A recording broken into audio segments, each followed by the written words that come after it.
I guess I got lucky a while ago. I almost costed myself a couple $100 in some meat. I didn't have that line tied off like it should have been. And the wind got up last week and it knocked the limb down on my daggum power extension cord going to my other deep freeze. And I went out there a while ago and I noticed it unplugged, it wasn't running. And I just barely got lucky. Probably within another day or two, if I didn't catch it, every bit of that meat would have spoiled. Have you ever done anything like that before? No, I never have unplugged. I've had them to go down and quit running, and we Lose. move them, we catch them. Lose a lot of meat that way. Well, we never have lost a lot of meat. We lost some vegetables and stuff that time in the old freezer that time. Well, this year we had a freezer right there. It had only wasn't too much meat in it. It was, but whenever this thing come down, it got on top of it, bit it down, and they picked it up, which it wasn't no cow. They couldn't get the door open, and it stayed off there for a week or so. All that stuff in there running, so they picked it up, put it in that junk pile. And I bought that little freezer right there. Is that whenever that storm hit? Yeah, whenever. See, that thing come down, it come down that freezer right there. Was one right there in that little shed, was there. Yeah. And it helped, that shed, which that one is kind of got over there now, it's the metal over there now. The one I had before was a plastic. And that son done, if it had been wood, it would just split and fell right plumb down. But it was tough, that plastic was. And it held it up and it didn't get on my grill. Yeah. And my four-wheeler. Sitting right in there, what is that? It saved it? That's one thing saved that shed that over there didn't let it go all the way down. Well, is this a new freezer you got here? No, I bought that off of a colored woman the other day in Union City. You did? Yeah. What'd you have to get for that, about $250? No, just give $75. Run like a top? Yeah, her son helped one load it. Said, I don't know why she bought it, but says she ain't never run it none at all. It's been unplugged more than it's been plugged up. So I went down there, she asked me $100. We got talking to her. She said, I'll let you have $75. So I said, well, okay. So, Well, it'd take me a daggum lock and put a lock on it. You don't never know. Somebody pull up here hungry. The way the people are nowadays, they liable to steal from you right in front of you.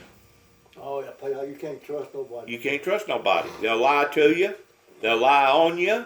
They'll backstab you. It's one of the most abusive atmospheres. And it's not just here in this area. It's all over where you got all these cutthroaters. People would rather talk bad about you than talk good about you. Yeah. I've never seen an atmosphere like this before. It's toxic. It's toxic. People go out of their way to hurt your image, to hurt your character, to talk bad about you, talk smack about you, than they would to be up front and say, yeah, old Melvin, I know him, he's a good old boy. Or old Juby, he's a good old boy.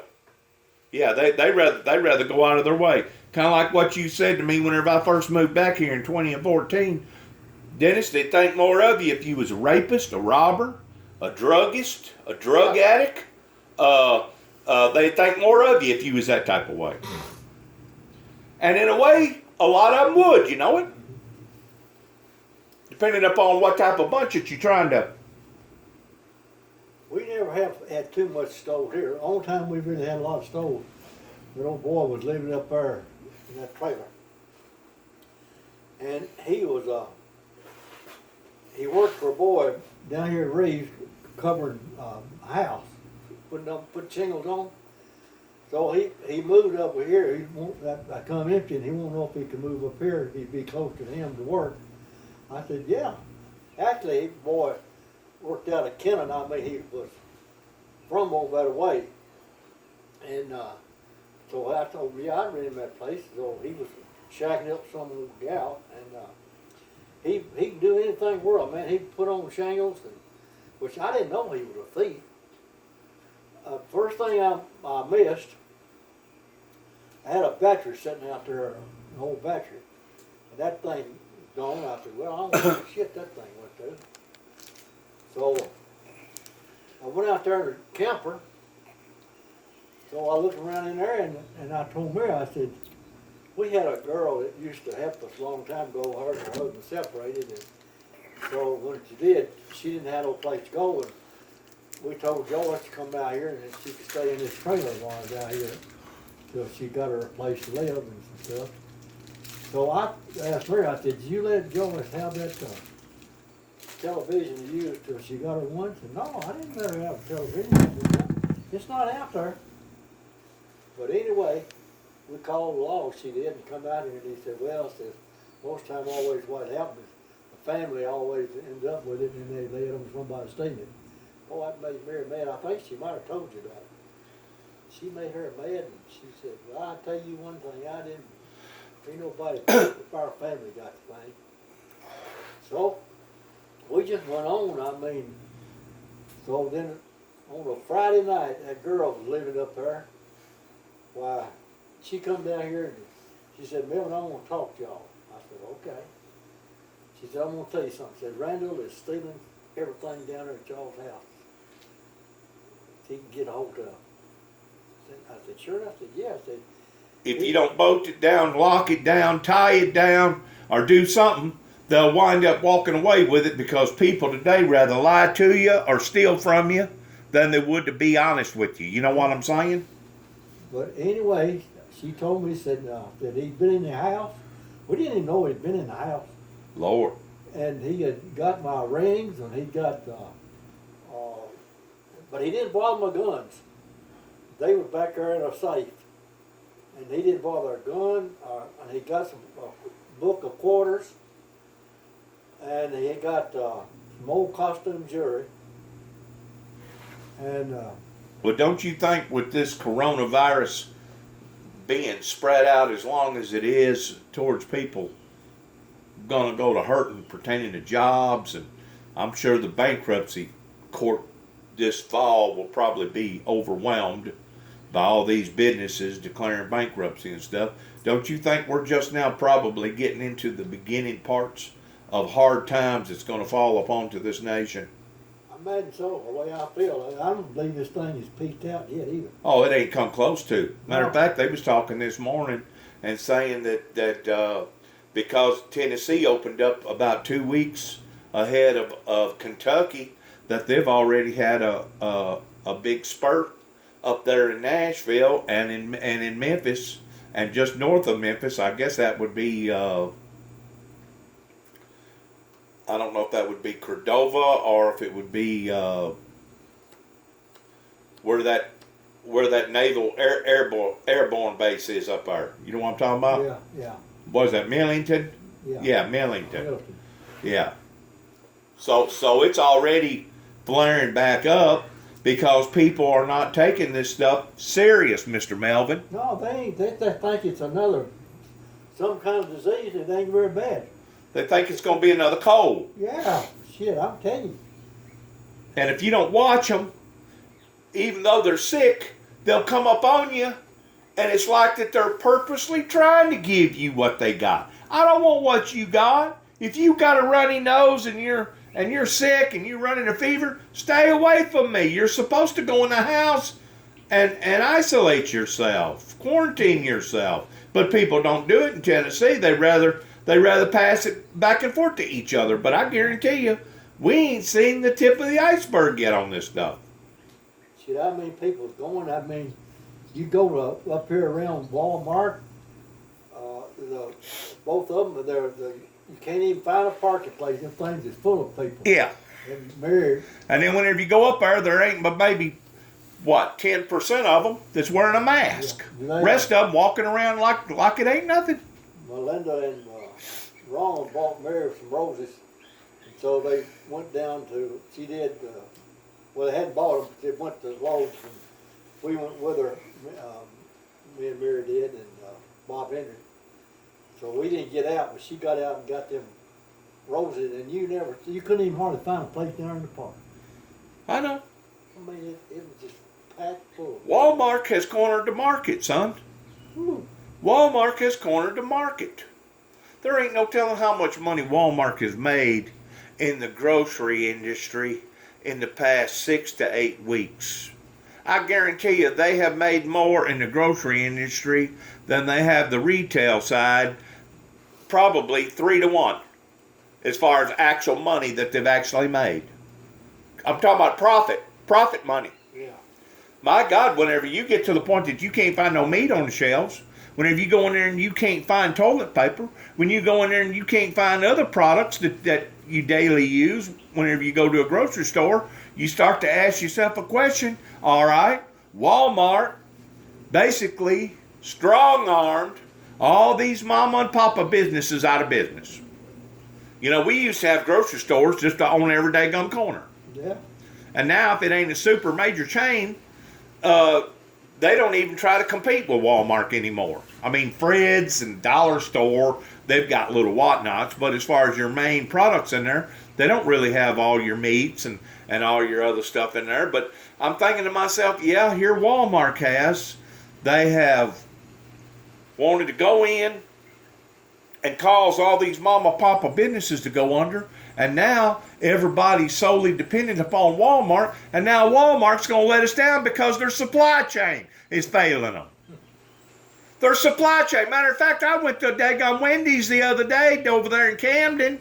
I went to the river visiting some people. And I went in there to get a hamburger. Couldn't get a hamburger. They said, well, that's because of the shortage of the meat.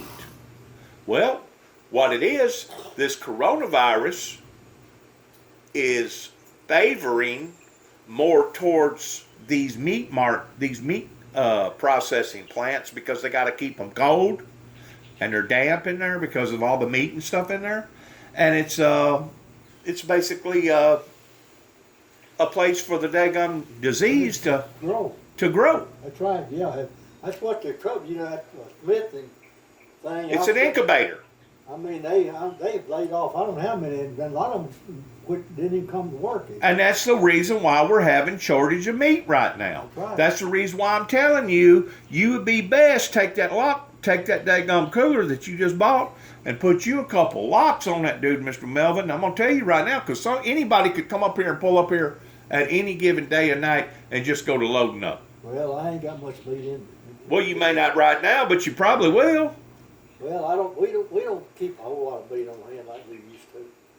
I got some turkey in there now, and I bought 3 or 4 packs of that. And what would you think right now if you was raising cattle and there's shortage of meat like it's happening right now? Lord, you just about had to sit out there with a gun. Watch over your cattle, wouldn't you? Are you pigs? Huh? Yeah. You don't think this bunch around here that smokes crack cocaine every day, how do you think they stay so slim and trim? It's because they're living off crack cocaine. They don't have an appetite like me and you towards eating regular food. But one day they will get hungry. And whenever they get hungry, they ain't going to have no dollar bills to be able to go buy what they need. So rather than go buy it, well, we'll just go steal it. I'm telling you, if you don't chain it down, lock it down, bolt it down, it's liable to walk off. And I think we're just now getting into the beginning phases of this. I really do. you know, they've already been out.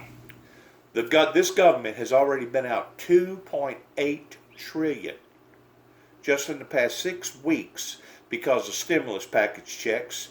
And to this day, we still got people, including our military, that still ain't got the first stimulus $1,200 check. Well, now Congress is up there haggling about going to go in and get another $3 trillion to give out as a stimulus package. And my God, if they didn't do that, could you only imagine how chaotic that things would have already evolved off towards people stealing and taking from each other? So the government's trying to put a Band-Aid on it, but my question is this, Mr. Melvin. Whenever you have all this money being thrown out the daggum door like they're throwing it out the door, who's going to pay for this stuff one day? Huh? I'll never live to see it. Who's going to pay for all this? You know what we're heading towards, don't you?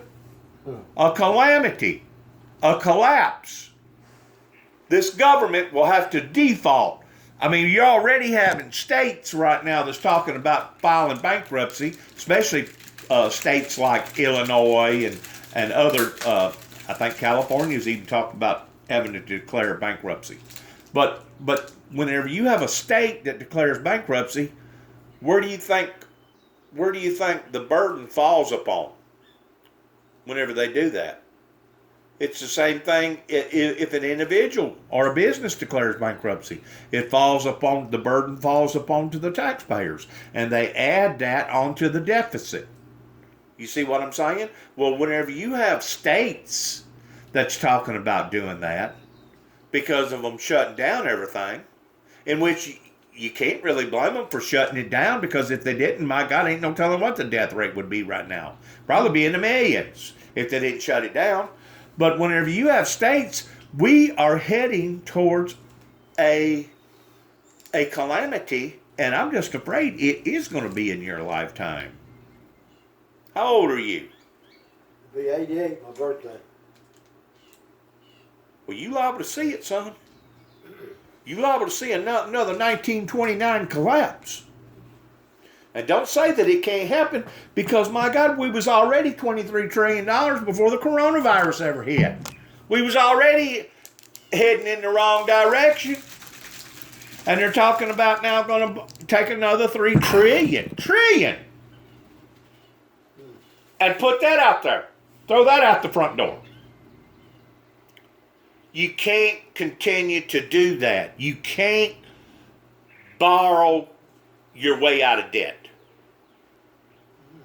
And that's what the government is trying to do, and it can't be done. My theory is that they're going to have to reinvent a brand new system, because obviously this one has failed. Now, they could change the color of the good old American dollar bill. Instead of it all being green, it could be blue. Or it could be yellow. They could give everybody, let's say, 90 days. Make an announcement. All greenbacks. Doesn't matter if it's in your sock drawer. Doesn't matter if it's in your safety deposit box. Doesn't matter where it's at. Unless it's being accounted for in a digital form, all green money will be no longer any good after 90 days. Okay? Change the color of the money, change the color of the printing presses, and start printing up different color money. Well, that would start to eliminate part of the problem pertaining to all these illegal drugs, all this illegal prostitution, all these farmers and ranchers paying all these migrant workers all this underground money. You know, it's considered the black market. That would help a little bit, but it wouldn't be long till they'd be doing it again. They'd be making up the money again, and instead of going with the color green, they'd be going with the color yellow or going with the color orange or whatever color that they decided to do. So my question is this: okay, if we're going to change the system to a different type of currency, what will be the most safeguarded system? And it keeps going back to a cashless society based around a chip that is putting people to the point that can't no one steal your identity, can't no one steal your chip. In other words, if they put a chip in your hand, the only way that if I was a robber and I wanted to get into your bank account, the only way that I could do that would be to cut your hand off and use your chip. Yeah, they got it pretty bad now where they get touch of everything. Oh, it's no longer about the brutal thief. Now it's the smart thief. The smart thief can go in and literally shut down a whole city and hold a whole city at hostage. They done that twice last year down in New Orleans. And a lot of times, whenever something like that occurs, the city officials are better off paying the ransom, because if they allow for them to go in and contaminate their system, it costs millions of dollars to replace all that software and all that computer stuff. And it takes hundreds and hundreds, if not thousands of man hours to go in and readjust everything whenever they contaminate the system. So a lot of times they're better off just going ahead and giving the ransom. You see what I'm saying? But we're going to have to be smarter than the average bear. We're going to have to be smarter than the crook towards putting up all these firewalls and safety resistance. That way we know that somebody can't come in. North Korea is the worst of all of them. Korea and China, they have actually come in and shut down whole systems. Banks. Went and hacked whole banks. Went and Equifax. I don't know how many millions of people's identification, social security numbers, where they live, who you are, what year you were born, and take your identity. Well, what do you think they're doing with that identity? They're selling it to crooks across the freaking ocean over there. And now they can go in and act like they're you, and the next thing you know, you're paying for something that you didn't even buy. You know, I can't understand some of these old people that fall for all these here scams. And I don't know what's wrong with them. People are too sincere, and they're not up to beat whenever it comes to scam artists. There's a scam artist out there, I don't forgot now. I think the United States alone gets something like 1 million hits every hour of people that's trying to scam you out of a shirt, or scam you out of a pair of glasses, or scam you out of a pair of boots, or just get your identity. They just can't turn it down. Somebody in O'Brien County, they put it on the radio about the scam, and they told her they had to have so much, and she ended up sending them about $3,000. Really? Yeah, something on the radio. I started talking about it. They told them, says, don't be if you got any doubt anything, don't do nothing. Just call the law. Well, they're even using this coronavirus now as a scam. Yeah. You got people that'll call you up and say, well, if you'll give us your telephone number and your address, and give us some, you got to give them some pretty crucial information, we'll send you the test kit in the mail. And all they're doing is wanting to get some information out of you, because you're not going to get no test kit. The test kit don't come that way. The test kit is down the road at the healthcare, the people that run the healthcare stuff, and the hospital people. They're not going to be calling you. That's like the Internal Revenue Service. Yeah. Internal Revenue Service ain't going to call you and tell you that you owe them $20,000 or $10,000. Didn't you say that happened to Mary? Yeah, they called and told her that she owed something. I forgot now, and said they didn't call this person. They're going to send the law out here after. Yeah. They'll send the law after. Yeah. I guess the best thing you do is hang up. Don't be talking to them. The more you talk, the worse it gets. I don't fool them. They call and they want to sell me something or do something. I just hang up on shit on them. Well, I was at Walmart 3 days ago, over there in Dyersburg, because I drive around quite a bit. That's one of the benefits that you have towards still being able to drive and still maintaining your independence and still being able to see good and still having a driver's license. It's a privilege to be able to have, still be able to drive. Anyways, I was down there at Walmart and I was going to my truck, and this old boy walked up to me and he said, "Man, do you have $17? I said, $17? I go, how in the world did you wind up on a lucky number like that? Well, I had a blowout. I'm across the bridge over here in Missouri. This person picked me up, but come to find out, I don't have but $102 on my debit card, and the tire is I think he said 127 plus tax. and he was $17 short. Well, his story sounded authentic, and I don't know if it was just a gut feeling or whatever, but I reached into my pocket and I grabbed up what little bit of cash that I had. I said, here's $14. I said, for surely to God, you can find somebody that'll give you $3 out here in this parking lot. But now, how did I know if that was authentic or if that was a scam? I really didn't. And I had to go by gut instinct. And I may have been beat out of $14. But you know what I told that guy before I handed him that $14? I looked at him, I said, sir, I'm going to tell you what. If you're lying to me and you're trying to beat me out of this money by scamming me, I said, this is going to come back at you sevenfold.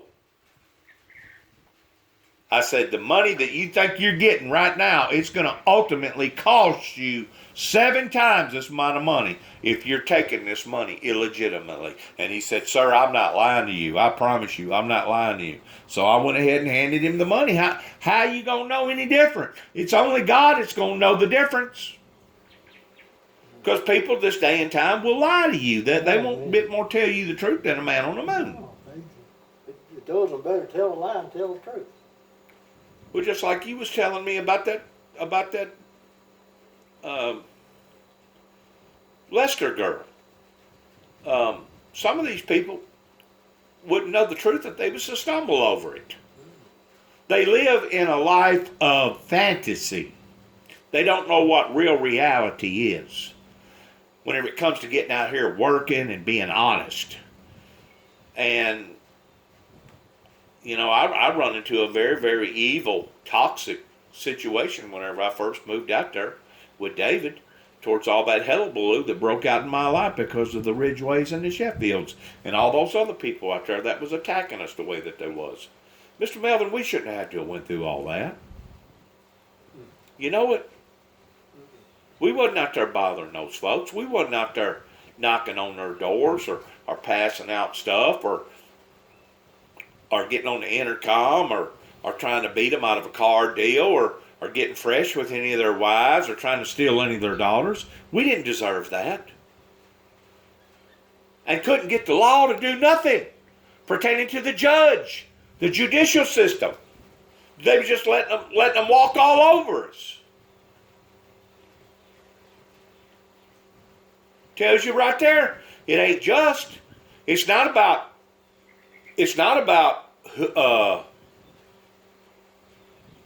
it's no longer based around justice. It's based around cherry picking towards who they're going to protect and who they're not going to protect.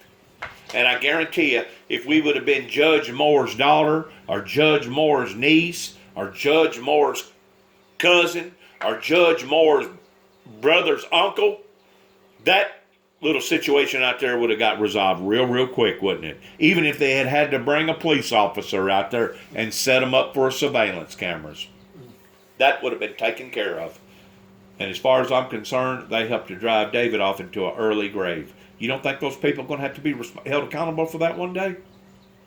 Yeah. They will.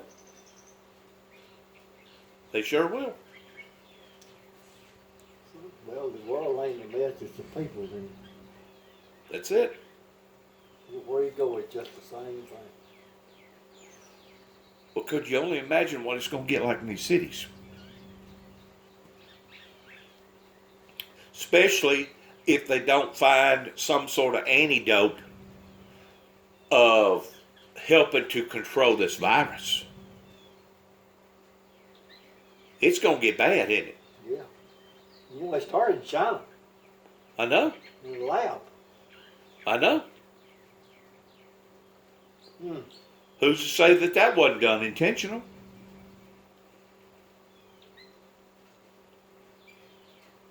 A bunch of them died in New York. Population control. Already been over 80,000 people died.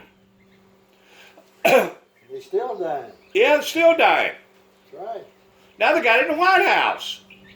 Did you see that? Do what? They got it in the White House. Oh, yeah.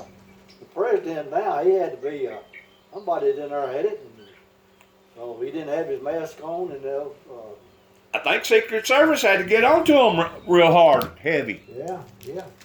I think they had to check him, and then the vice president too. Well, the vice president isn't he quarantined right now?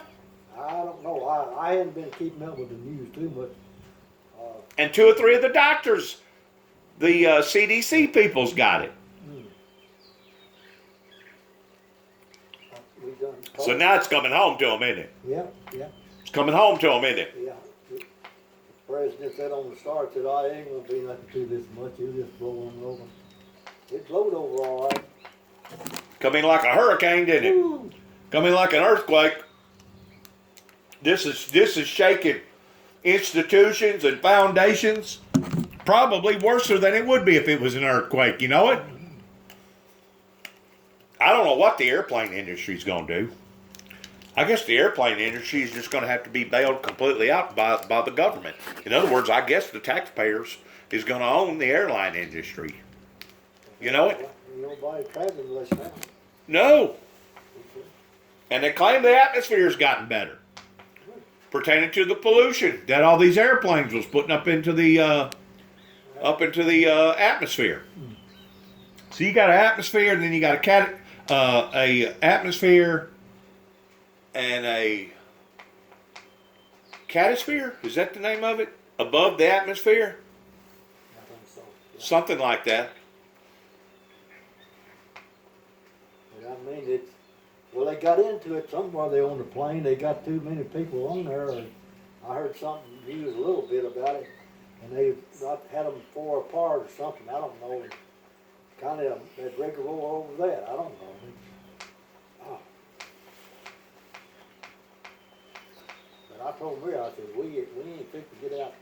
I said, the next 2 weeks or 3 is going to be just as bad as it ever was, because more people traveling, and then people, you can't tell if they got it or what they're going to do or nothing else. You got to stay distance. You got to stay away from them. You got to stay out of them. I'm maintaining you what now? It's awful. That's just like whenever I get up from here, whenever I get up from this chair right here, what you need to do is have a can of Lysol and spray this chair down. Spray the arms, spray the seat, because this is the area that I've set and I've touched. Because if you come in behind me and you touch what I've touched, that could be enough to give you the virus. Yeah. Now, as long as we're apart like we are right now, 6, 7, 8 foot apart, we probably ain't got nothing to worry about because we're outside. But still, again, you can't be too careful with this stuff, because this stuff will kill you if you got the wrong blood type, if you got the wrong DNA, if you're Well, you take if you don't have a good enough immune system, and because of that wreck that you went through, we had that. I've got sugar and all that stuff like that. you got diabetes, Yeah. you're a high risk. Yeah, I mean, so, whenever Mary, when they painted this house back here, she had, down her lungs, she didn't have no pneumonia, anything to catch. It was just that drainage down in her throat. And we carried her to Jackson twice down there, and that last time they give her that breathing thing that breathed down in her lungs, Mm-hmm. and got it. I mean, I hope her more than anything, but Had a lot of mucus and stuff down in there. oh yeah, she coughed, just coughed. Yellow stuff, green stuff. Well, it wasn't all that much. It just, I don't know. But she didn't have no pneumonia because they checked her lungs. Well, did you know that you can get a pneumonia shot? Yeah. I've never gotten a pneumonia shot before. I've got pneumonia shot. Yeah. Really? Yeah. I've gotten the flu shot, but I ain't never got the pneumonia shot. Yeah. I've had about 2 pneumonia shots. Well, it wouldn't be bad for a person to take on a pneumonia shot right now, especially somebody with diabetes right now like us. Yeah, I take them. I mean, mine's up. I've never taken. They claim that they're good for 5 years. Yeah, I've had 2 in my lifetime. Well, it wouldn't be bad for you to think about taking another one. Now, Mary, she can't take that flu shot, and she never did take the pneumonia shot. So that flu shot. Have you ever taken a tetanus shot? Yeah, I've took tetanus shots. Yeah. I have too. Stepped on an old rusty nail or something. Get a bad cut, bad laceration.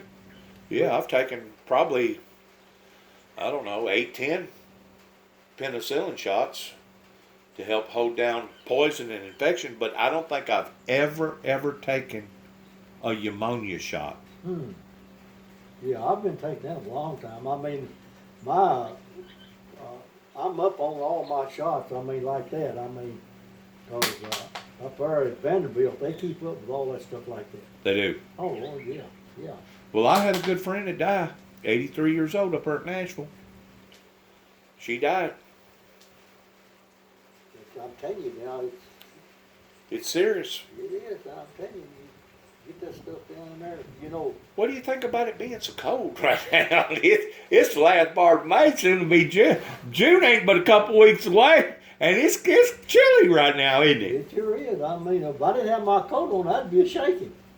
I put it on this morning. I just can't take that cold weather after I take aspirin every day, a little baby aspirin every day, and take high blood pressure and all that medicine and the sugar and the whole 9 yards. Well, how's your wife doing? How's Mary She's doing? doing good. She's doing Is she? pretty good, yeah. She finally got over that kick spell, getting all that congestion in her lungs? She got all that stuff out of there. Good. Wayne Harold was coming over here and Tio, you know Tio. Yeah. Wayne Harold.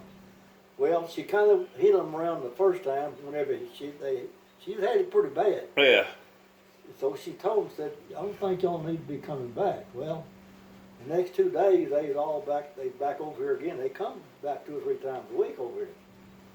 So I mean, the last time they come, said, now I'm going to tell y'all may get mad or whatever you want to do, but says, you don't need to be coming over here when I got all this stuff. If I get that blame virus with all this stuff in my lungs and choked up and can't hardly breathe, said that might not be too good. And you know, she laid down pretty good, but I don't reckon it made them bad because Tio, she's been calling to see how Mary is. But she goes up there that day she's over here, she's going to leave the next day and go and get her eyes checked. Well, just for a checkup, she didn't really have to go and get that done. Well, you don't know what you're going to do when you get in a place like that. You got that right. Yeah, and Wayne Harold, he goes over to Walmart and gets his medicine. He gets enough for about 2 weeks out there. Won't you get your enough medicine last year for 2 or 3 for 3 months at a Right. time? Stay out of them public areas. Yeah, but shit. Then he goes down there to the foot of the hill. And they was letting me on. You know, they've had all them places closed up. And Yeah. he go down there and he said he'd been going inside down there and eating. But I don't know. But he's running around all the time. But he ain't been back either. Well, And we ain't been until they come out with some sort of a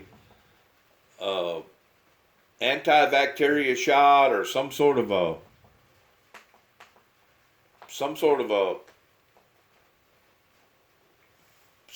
anti, to be able to fight against this.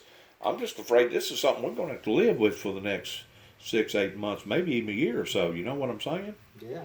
And they're saying that it's going to take about a year and a half before they ever get an antidote out there that'll be pleasant for the population to take a hold of.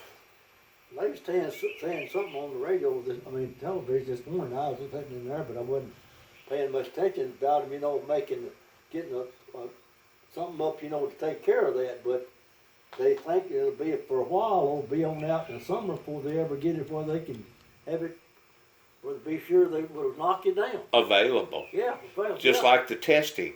Yeah. I went by a health place down in Dyersburg the other day, and they had on their free coronavirus COVID-19 testing. That's the first and only one that I've seen in Northwest Tennessee, give or take probably 6 or 7 counties that I've traveled in. Now, I'm not saying that it's not available in Obion County or Weakley County, but I ain't seen no sign out in front of a healthcare clinic that advertises it. I know Melinda had Bob Henry home, whenever they stopped school, and she brought him home, and so he was wanting to go back down there, so they told her they had to get him tested before they could bring him back. So Really? Yeah, she had to go and get him. Really? Yeah, both of them did, went and checked. And To make sure. make sure. Now, I went into a restaurant the other day, and they checked my temperature on my forehead. They had one of those temperature guns that you can lay it up on your forehead and mash the button, and it instantly tells what your temperature is. And I went to another restaurant that asked me, have I been running fever, and had I ever been around anybody that I know that had the coronavirus? And of course I answered no to both of them. They said, okay, you're welcome, come on in then. Of course I had my mask on. I'm going to have a mask on whenever I go into a restaurant or Walmart. Of course you got to pull the mask off to actually eat. But by that time, hopefully ain't nobody breathing on you or breathing around you. You know what I'm saying? Yeah. But the reason why that I wanted to stop up here, Mr. Melvin, today, because I got a question to ask you. All right. Since Dad and Danny and David and everybody's dead out there where I live, I know the property line down there on Danny's end, where all those pine trees are, they got a marker with a concrete stop with a white pipe on it, right there. That's the corner post right there. But if you go back down towards that old trailer that y'all helped me pull out, over there next to the main road, is the ditch where that low line area, you know, where I burn my garbage? Yeah. I don't know. Is that ditch the actual property line, or was that big pine tree, the property line? Because I don't remember. Because that big pine tree was there whenever Miss Aldell lived there. You know, the pine tree sitting down on the lower end, you know, where you, on the corner, like when you come in the field, you know, and then go down there and go back that way, you know. Well, Jay put them pine trees out himself. He set them out. And he set them right over on actually a little bit over on me when he set them out. And I don't know why in the world Jay done that. But he come over the line and set them out. Well, I hate them things.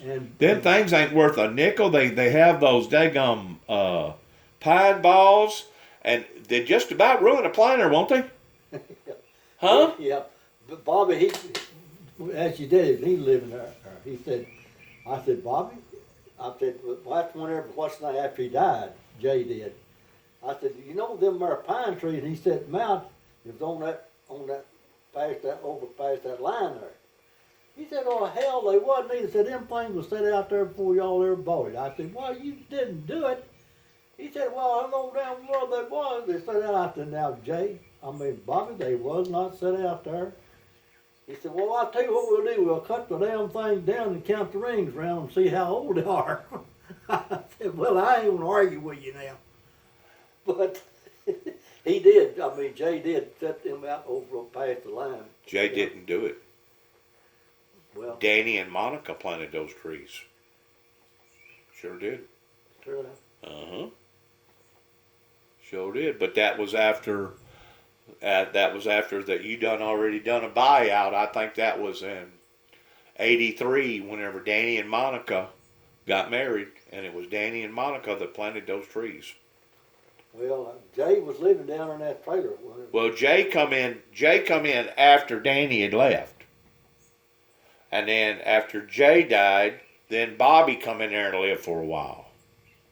And then then David lived down there for a while. My God, that thing's accommodated, I guess, about 4 different generations of people down there. Well, they got their money out of that trailer, didn't they? It's just like down there. But I'm not talking about that end. I'm talking about the other end, back towards the other road. Yeah, down there. Down there next to where I'm living. Yeah, down at the other end. Now, I don't know.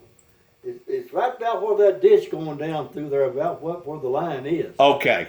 That's what I wanted to know. Then he put up one time before you come, he put up some stalks down there, but he got them too far over in my field.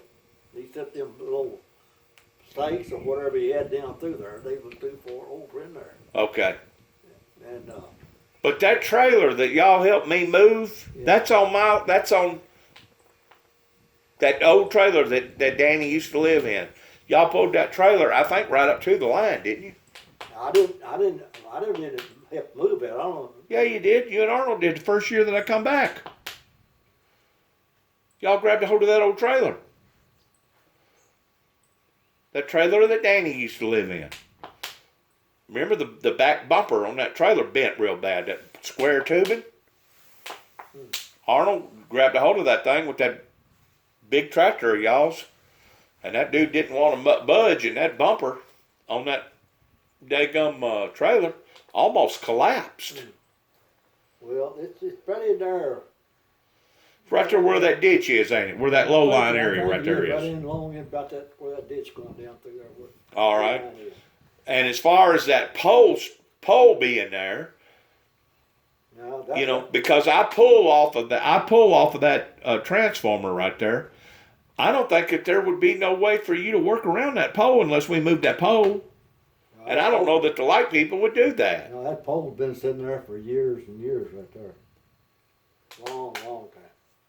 That pole had. They took that along there. Which it was already sitting there, I think, when I bought Pole needs moving, don't it? Huh? Pole needs moving. Yeah, but they probably won't move unless they charge you for moving it. If you moved it. Think so? Yeah, they charge you probably. Yeah, probably would. The only way they would move it if it's where you wanted it at, if a storm come and broke it down or something like that. Well, if that ever occurs, You can move it back where you kind of want it in. if that ever occurs, I will have them to move it out of that, But and I'll put it more towards the property line over there in that that's corner. where it ought to be. That's where it ought to be. Just like this pole right out here. See, they got one. Whenever that tree come down, they had to set me a new pole out there. Right. And Because it ain't much that you don't farm. It's probably as big as this where you park two cars. yeah, no, You know, it's big. but if you do that year after year after year after year after 40 years, my God, you've almost lost a whole freaking field, haven't you? Huh? Well, it ain't all that much right there to lose. It gives us a place to pull in, and Mary brings the dinner over our place to pull in. But I mean, you see what I'm saying, though. I mean, it's a spot right there. I know every bit of two cars, maybe three, because it's inconvenient with that pole. I just wanted to make sure, Mr. Melvin, because I was going to set out some tires down through there. Well, I don't know. The tires going from that corner where the road is, where I burn garbage, going back down towards Danny's, where JW's trailer was. I'm gonna put two tires in the ground about halfway, just for a marker. And I wanted to talk to you about it before I done that. Well, I don't. Which that's been a long time, but they did have little flags up there. What we should have done, whenever we ought to put down a real heavy post in there, or a steel post or something, or it wouldn't have been tore up. But we never did do that. I mean, what's his name? David, he lived there. He took things down through there, but now them pine trees on the lower end down there now. They've ruined that whole. They've ruined that. Those pine trees has ruined that yard and ruined about probably 50 foot of you planting down there. Because I don't see how you planter can go over that rough stuff. They I hate them trees. trees. They got off the line now. They come across that line a little bit when they planted them trees out there. What he should have done, he should have backed on off a little bit further back off the line a little bit and planted the trees, but he planted on past the line. Because you can ask Mary about that. She'll know about that. That's whenever Bobby said, well, I said, hell, them trees was there before you ever bought that. I said, probably they wasn't there. He set them out. No, you're right. You're right about whenever you bought the property, the trees was not there. No, they but weren't there. There was not there. But you're wrong about JW planting the trees. It wasn't JW that planted the trees. It was Monica and Danny that planted them. Well, I thought it was JW. No, it was Monica and Danny that bought them, or that put them out there. Well, but he was living there, wasn't he? In that trailer? JW? Yeah. He wasn't living in there? No, Danny's the one that brought that trailer in originally. My older brother, Danny. Danny got married to Monica. That was in 82. 82, 83. That was just about the time that we wound up losing that farm because of the deal with the Opal